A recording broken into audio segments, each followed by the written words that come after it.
thing called neuro-linguistic programming.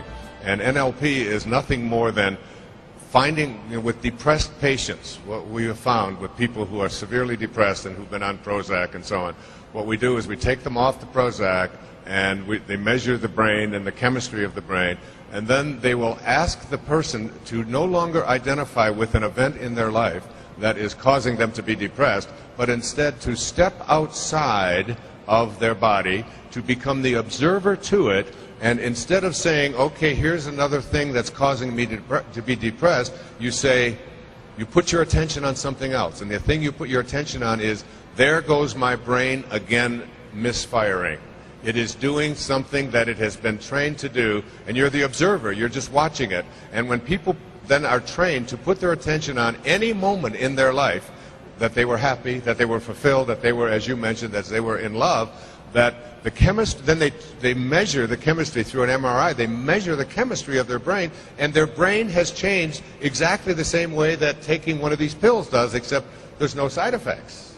One of the biggest obvious facts that always gets me upset is Prozac, one of the biggest selling drugs on the planet, has been verified in a laboratory testing by the drug companies to be no more effective than a sugar pill.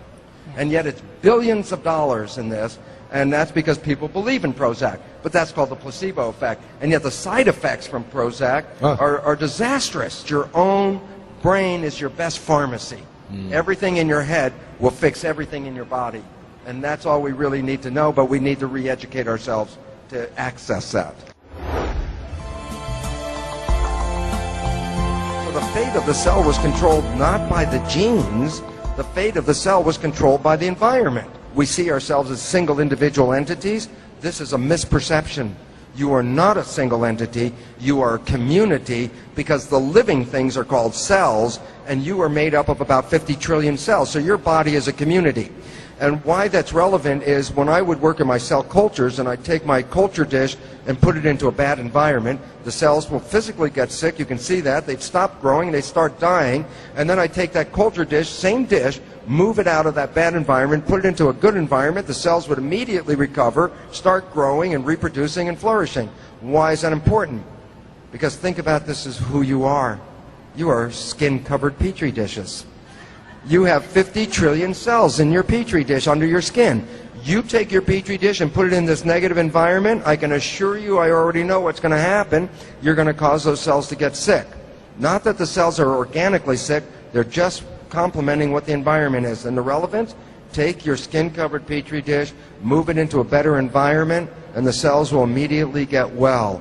And the relevance about that is you're not a victim, you're a master. You are the controller of this, and we were not teaching that in school. All we were teaching is, victims, you don't heal yourself, somebody else does it, and that was totally wrong.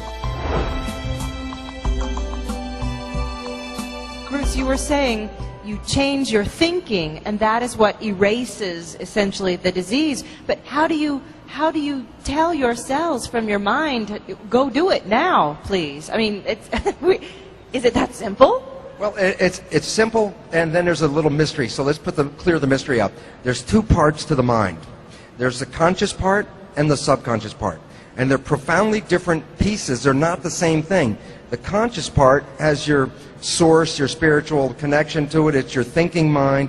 But here's what's important. The conscious part is the part of the mind that has your wishes, your desires, your aspirations, what you want from life. The subconscious mind is a machine. It's a record playback device. You habituate a program, you repeat something enough times, it's recorded in the subconscious mind, you push the play button, and it continues to play that for the rest of your life unless you rewrite the program. There has been a tendency for us to think that we run our lives with our conscious mind. I want this in my life, this is my desires, these are the things that I want. So we have a perception that our conscious mind is running the show. It has now been recognized by neuroscientists that this is totally incorrect. That the conscious mind only operates about 5% of the day at the most, and generally about 1% of the time, meaning your life is being driven by your subconscious. Now here's where the disconnect comes from. The primary programs in your subconscious mind you acquired from other people. We now know very clearly that we are already downloading programs in utero.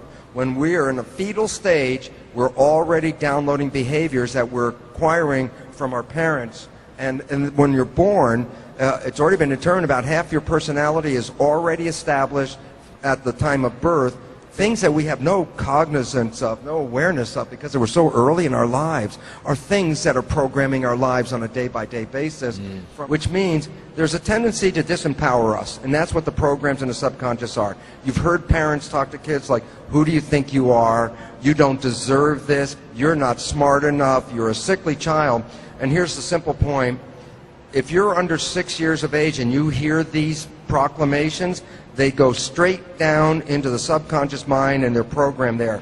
Now you ask, why is my life difficult? And the answer is this: because only 5% of your life is coming from what you want, and 95% is the program from the subconscious mind, which is programmed by others, and almost all of that is limiting your ability. So 95% of the day, you're not following what you want, you're following other people's programs.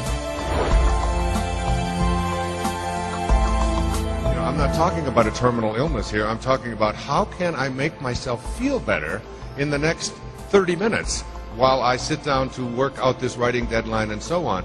And things like you talk about in your book, things like meditation, things like getting quiet.